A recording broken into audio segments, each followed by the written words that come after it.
are reading chapter 8, Cell Structure and Functions. So let's start from page number 93. Size of cells. The size of cells in living organism may be as small as a millionth of a meter, micrometer or micron, or may be as large as a few centimeters. However, most of the cells are microscopic in size and are not visible to the unaided eyes. They need to be enlarged or magnified by a microscope. The smallest cell is 0.1 to 0.5 micrometers in bacteria. The largest cell, measuring 170 millimeter into 130 millimeter, is the egg of an ostrich. Now here one activity is given. Activity 8.2. Boil a hen's egg. Remove the shell. What do you observe? A white material surrounds the yellow part. White material is albumin, which solidifies on boiling. The yellow part is yolk. It is part of the single cell. You can observe the single cell without any magnifying device. Now, here a girl. Think, are the cells in an elephant larger than the cells in a rat? So, the size of the cell has no relation with the size of the body of the animal or plant. It is not necessary that the cells in the elephant be much bigger than those in a rat. The size of the cell is related to its functions. For example, nerve cells, both in the elephant and rat, are long and branched. They perform the same function, that of transferring messages. तो यहाँ sales के size की बात करेंगे हम, ठीक है। तो लिविंग ऑर्गेनिज्म में सेल्स का जो साइज होता है वो 1 मीटर का 10 लाखवां भाग मीन्स 1 मिलियंथ, है ना, के बराबर छोटा हो सकता है, ठीक है, या कुछ सेंटीमीटर लंबा भी हो सकता है।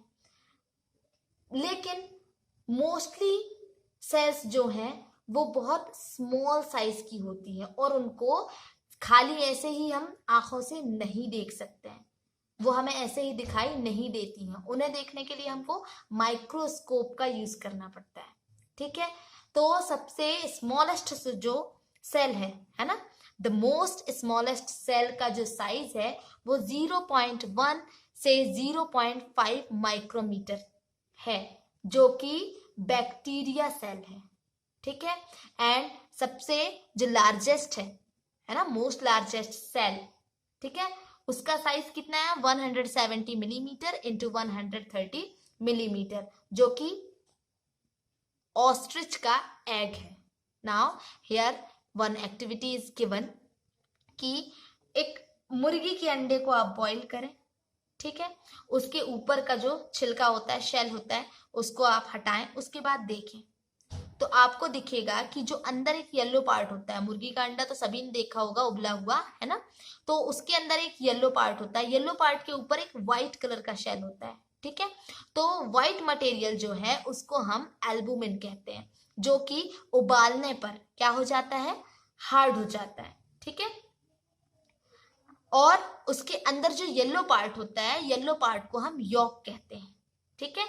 तो ये जो है एक सिंगल सेल है, ये जो एग है क्या है, एक सिंगल सेल है ना, और आप इसे बिना माइक्रोस्कोप के भी देख सकते हैं। अब यहाँ एक गर्ल है, आप देख सकते हैं, तो ये बोल रही है कि क्या एलिफेंट का सेल जो है बड़ा होता होगा रैट के सेल से?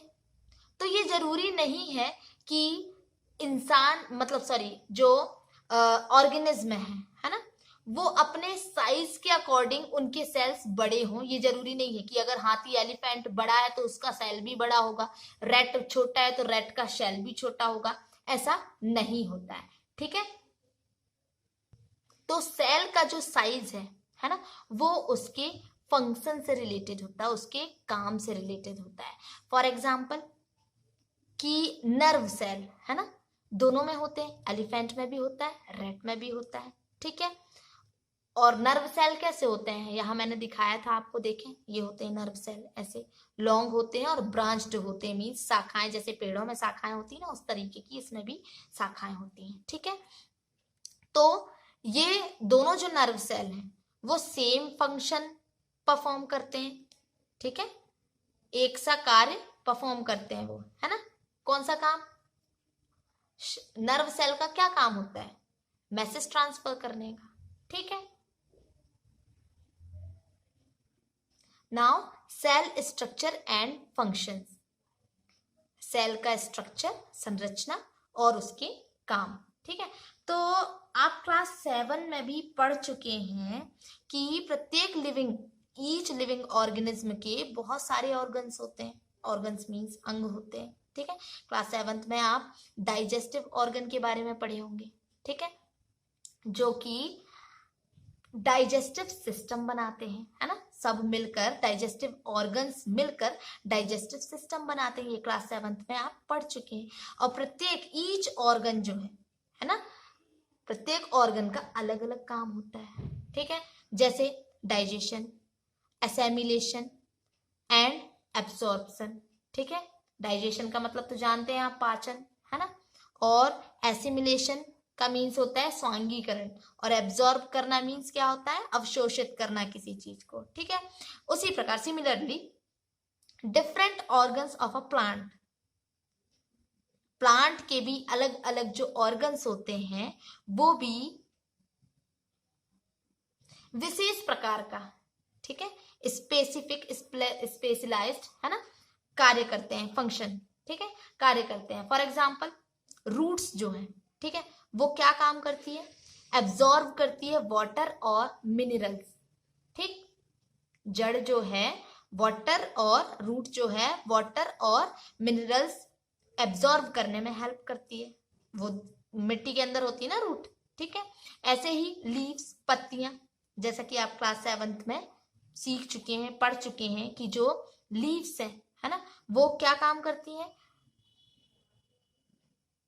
प्लांट के लिए भोजन तैयार करने का काम करती हैं। ठीक है, तो ऐसे ही ईच ऑर्गन जो है छोटे छोटे पार्ट से मिलकर बना होता है। प्रत्येक ऑर्गन छोटे छोटे पार्ट से बना होता है मिलकर। Each organ is further made up of smaller parts called tissues, जिसे हम क्या कहते हैं?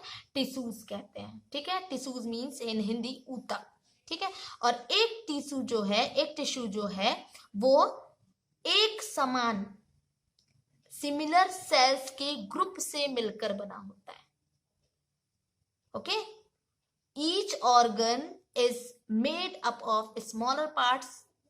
प्रत्येक ऑर्गन छोटे छोटे भागों से मिलकर बना होता है, जिसे हम टिश्यू कहते हैं। और टिश्यू जो है एक समान, मतलब सिमिलर सेल्स के ग्रुप से मिलकर बना होता है। ठीक है, जो एक विशिष्ट प्रकार का स्पेशल फंक्शन परफॉर्म करता है। ठीक है, अब पहेली को समझ में आ गया कि टिश्यूज, ऑर्गन जो है वो टिश्यूज से बने होते हैं, और टिश्यूज किससे मिलकर बने होते हैं? सेल से मिलकर बने होते हैं। ठीक है, और the cell in a living organism is the basic structural unit. Cell जो है ना, सॉरी, लिविंग ऑर्गेनिज्म की स्ट्रक्चरल यूनिट क्या है? सेल। लिविंग ऑर्गेनिज्म की बेसिक स्ट्रक्चरल यूनिट जो है वो सेल है। ठीक है, so now next topic, parts of the cell, we will read tomorrow. Okay.